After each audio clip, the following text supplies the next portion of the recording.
Hello guys, this is प्रेम और central Board of Secondary Education के secretary Anurag Tripathi ने 28 अप्रैल 2020 को आज तक हिंदी से बातचीत करते हुए तीन महत्वपूर्ण बातें बताई जो मैं आपके साथ शेयर कर रहा हूं। पहली बात बताई कि रिजल्ट कब आएगा। जैसा कि सीबीएसई का ऑथेंटिक नोटिफिकेशन आपको 10 अप्रैल को है और उसी बात को उन्होंने दोहराया है कि रिजल्ट जून तक आएंगे। उन्होंने कहा कि गवर्नमेंट ऑफ इंडिया की अनुमति के बाद हम इवैल्यूएशन प्रोसेस को स्टार्ट कर रहे हैं और यह इवैल्यूएशन प्रोसेस करीब 1 से 2 महीने तक चल सकता है, क्योंकि नियरली 20 से 25% ही Central Board of Secondary Education के कंडक्ट हुए एग्जामिनेशन के आंसर शीट का इवैल्यूएशन हुआ है। तो 70% आंसर शीट का इवैल्यूएशन अभी बचा हुआ है।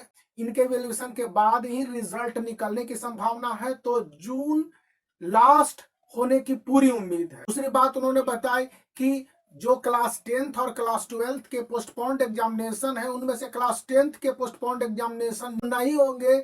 कई सब्जेक्ट के एग्जामिनेशन भी क्लास 10th के नहीं हुए, तो उन पेपर में मार्क्स कैसे दिए जाएंगे, खास करके कंप्यूटर जैसे सब्जेक्ट में। इस पर उन्होंने कहा कि स्कूल कंप्यूटर के साथ साथ अन्य रीजनल पेपर जैसे बांग्ला हो गया, तमिल हो गया, इन सब में इंटरनल असेसमेंट का मार्क्स देती है।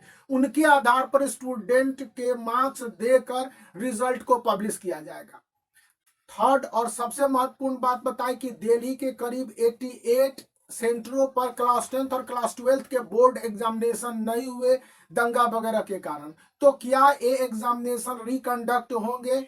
इस विषय पर सीबीएसई के सेक्रेटरी अनुराग त्रिपाठी ने स्पष्ट रूप से कहा कि ए एग्जामिनेशन को कंडक्ट करने के लिए सीबीएसई को गवर्नमेंट ऑफ इंडिया की अनुमति चाहिए, तब जाके सोशल डिस्टेंसिंग के नियमों को फॉलो करते हुए इन एग्जामिनेशनों को कंडक्ट करने का प्रयास किया जाएगा। यदि गवर्नमेंट ऑफ इंडिया हमें 12 दिन का समय दे तो हम 12 दिन में इन एग्जामिनेशनों को कंडक्ट कर लेंगे, चूंकि क्लास 12th के 12 पेपर के एग्जामिनेशन बचे हुए हैं। इस संदर्भ में उन्होंने बात कही। एक अन्य अपडेट को देते हुए central Board of Secondary Education के सेक्रेटरी अनुराग त्रिपाठी ने बोला कि सिलेबस कम होंगे, खास करके 2021 के बोर्ड एग्जामिनी के लिए। यह क्लास 10th और क्लास 12th दोनों ही के स्टूडेंट पर लागू होगा। इस विषय पर central Board of Secondary education अभी अनऑफिशियली वर्क कर रहा है, ताकि स्टूडेंट में पैनिक की स्थिति नहीं हो। जब ऑफिस पूरी तरह से खुल जाएंगे, इस पर वर्क किया जाएगा कि किन किन चैप्टरों और चैप्टर के पार्ट्स को हटाया जा सकता है। उस हिसाब से ही कोई निर्णय लिया जाएगा और इसमें 15 मई से बाद का टाइम पीरियड तय किया जाना चाहिए। इससे पहले यह संभव नहीं है।